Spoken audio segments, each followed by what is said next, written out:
بسم اللہ الرحمن الرحیم۔ السلام علیکم محترم ناظرین، بڑھاپے کو آتا دیکھ کر اکثر لوگ پریشان ہو جاتے ہیں، لیکن آج ہم آپ کو بتائیں گے کہ سفید بالوں کی کیا اہمیت ہے۔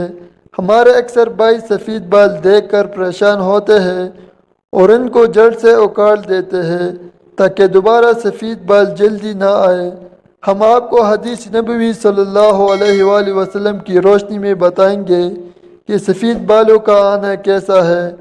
حضرت ابو ہریرہ رضی اللہ تعالیٰ عنہ فرماتے ہیں کہ میں نے حضور نبی کریم صلی اللہ علیہ وآلہ وسلم کو فرماتے ہوئے سنا ہے کہ جس مسلمان کے سفید بال ہو وہ اپنے سفید بالوں کو نہ اکاڑے، کیونکہ قیامت کے دن سفید بال بندے کے لیے نور بن کر ظاہر ہوگے۔ سفید بالوں کے بدلے اللہ تعالیٰ جتنی تعداد میں سفید بال ہوں گے، سفید بالوں کے حساب سے اس بندے کی نیکیوں میں اضافہ کر دے گا، اور ایک ایک بال کے بدلے اس کے گناہوں کو مٹا دیا جائے گا۔ حضرت یحییٰ بن سعید رحمۃ اللہ علیہ سے مروی ہے کہ میں نے سعید بن مسیب رضی اللہ تعالیٰ عنہ کو یہ فرماتے ہوئے سنا ہے کہ حضرت ابراہیم علیہ السلام دنیا میں سب سے پہلے فرد ہے جنہوں نے اپنے مونچھوں کو کاٹا، اور آپ علیہ السلام جب بڑھاپے کو پہنچے تو آپ علیہ السلام کے بال سفید ہو گئے، تو آپ علیہ السلام نے اللہ تعالیٰ سے پوچھا، اے میرے مالک یہ کیا مہاجرہ ہے؟ اللہ تعالیٰ نے آپ علیہ السلام کو جواب دیا، اے میرے دوست یہ میری رحمت ہے۔ بالوں کا سفید ہونے سے انسان کی شان و شوکت، عزت و وقار بڑھ جاتا ہے اور تمام برے کاموں سے یہ بچنے کی علامت ہے۔ حضرت ابراہیم علیہ السلام نے عرض کیا کہ اے میرے مولا، یہ تو تیری بڑی شان ہے کہ تو نے میرے وقار کو بلند فرمایا۔ آپ صلی اللہ علیہ وآلہ وسلم کا فرمان علی شان ہے کہ جو مسلمان بوڑھا ہو گیا تو اس کا بڑھاپا اس کے لیے قیامت کے دن نور بن کے ابھرے گا۔ ایک شخص نے نبی کریم صلی اللہ علیہ وآلہ وسلم سے عرض کی، یا رسول اللہ صلی اللہ علیہ وآلہ وسلم، لوگ سفید بالوں کو اکاڑ دیتے ہیں۔ یہ سن کر آپ صلی اللہ علیہ وآلہ وسلم نے فرمایا کہ جو بندہ اپنے سفید بالوں کو اکاڑتا ہے تو اس نے قیامت کے دن اپنے نور کو ختم کر کے اکاڑ دیا۔ آپ صلی اللہ علیہ وآلہ وسلم نے فرمایا کہ سفید بال قیامت کے دن مسلمانوں کے لیے نور ہوگا۔ ان سفید بالوں کے بدلے اللہ تعالیٰ اس بندے کی نیکیاں لکھے گا اور گناہوں کو ختم کر دے گا اور اس بندے کا درجہ بلند فرما دے گا۔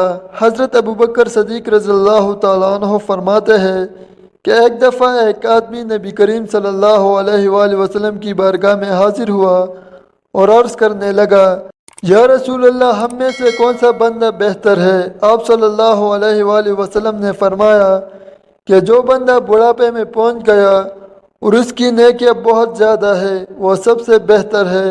اس نے پھر دریافت کیا کہ یا رسول اللہ، سب سے برا شخص کون ہے؟ آپ صلی اللہ علیہ وآلہ وسلم نے فرمایا کہ جو بڑھاپے میں گیا اور اس کے گناہ زیادہ ہو۔ نبی کریم صلی اللہ علیہ وآلہ وسلم نے فرمایا کہ اللہ تعالیٰ کا حکم ہے کہ جب میرا بندہ 40 سال کی عمر میں پہنچ جاتا ہے تو میں اس کو 3 امراض سے بچا لیتا ہوں۔ نمبر 1 دیوانگی، نمبر 2 کوڑ کے مرض سے، نمبر 3 جلد کے سفید داغوں سے۔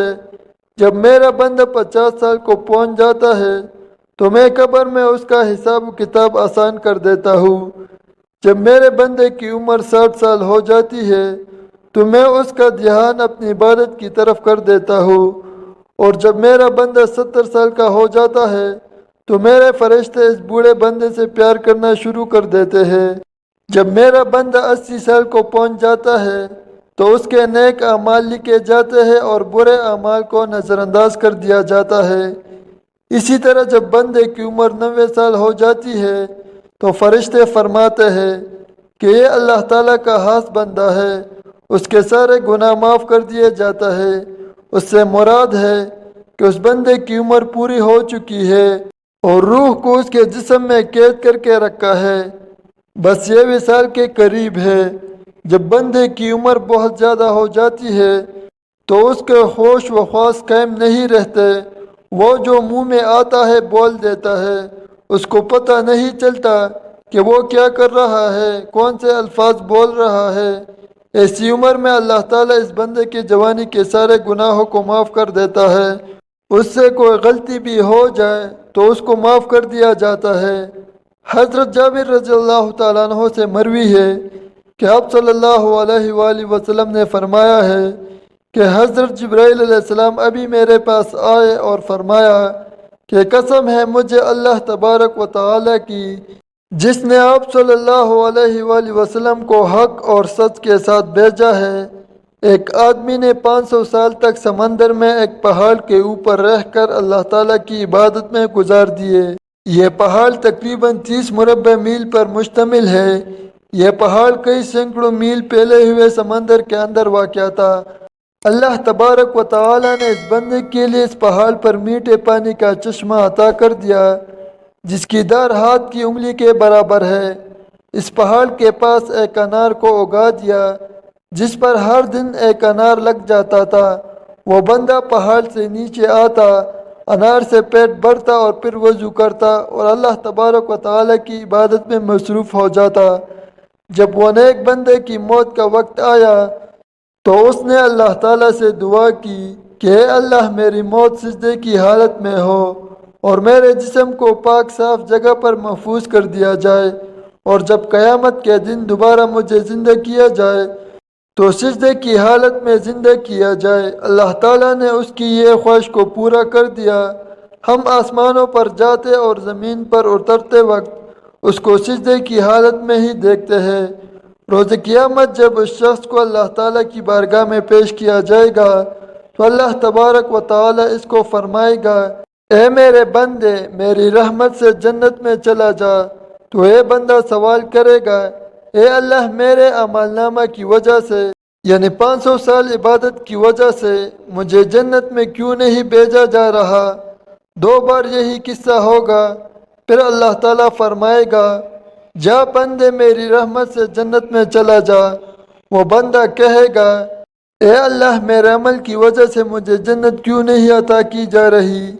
تو اللہ تعالیٰ اسے فرمائے گا کہ تجھے جو نعمتیں میں نے عطا کی ہے اس کا اور تیرے اعمال کا اب حساب و کتاب ہوگا۔ صرف آنکھ کی عطا کی گئی نعمت سے اس کے 500 سال کے سارے کیے گئے نیک اعمال ختم ہو جائیں گے، اور باقی سارے جسم کے جو احسان ہوگے وہ زیادہ ہوں گے۔ اللہ تعالیٰ فرمائے گا کہ اس بندے کو جہنم میں ڈال دو۔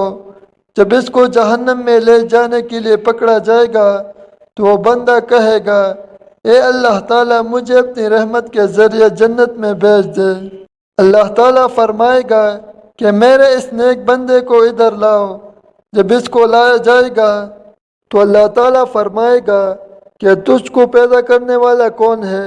وہ بندہ کہے گا، اے اللہ آپ ہی مجھے دنیا میں زندگی دینے والے ہو۔ پھر اللہ تعالیٰ فرمائے گا کہ تجھ کو 500 سال تک زندہ رکھ کر عبادت کی توفیق دینے والا کون ہے؟ وہ جواب دے گا، یا اللہ آپ نے ہی مجھے زندہ رکھا اور عبادت کی ہمت دی۔ اللہ تعالیٰ فرمائے گا کہ تجھے سمندر میں پہاڑ کے اوپر کس نے پہنچایا اور وہاں پانی اور انار مہیا کرنے والا کون ہے؟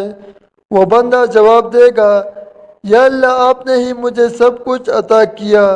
اللہ تعالیٰ فرمائے گا کہ تیرے کہنے پر ہی میں نے تیری جان سجدے کی حالت میں نکالی اور سجدے کی حالت میں دوبارہ ڈالی۔ یہ سب میری رحمت کی وجہ سے ہی ہوا ہے۔ میں اب بھی تجھے اپنی رحمت کی وجہ سے ہی جنت میں داخل کر رہا ہوں۔ حضرت جبرائیل علیہ السلام نے فرمایا، اے اللہ کے نبی صلی اللہ علیہ وآلہ وسلم، دنیا و آسمان میں جو کچھ بھی ہے وہ اللہ تعالیٰ کی رحمت و کرم ہے۔ اللہ پاک سے دعا ہے کہ وہ ہمیں بھی اپنی رحمت سے جنت میں داخل کر دے، آمین یا رب العالمین۔ ناظرین اگر آپ کو ویڈیو پسند آئی ہے تو اسے لائک کریں اور دوستوں کے ساتھ شیئر کریں۔ معلومات کے لیے اور مزید اسلامی ویڈیوز کے لیے ہمارے چینل کو ضرور سبسکرائب کریں۔ شکریہ۔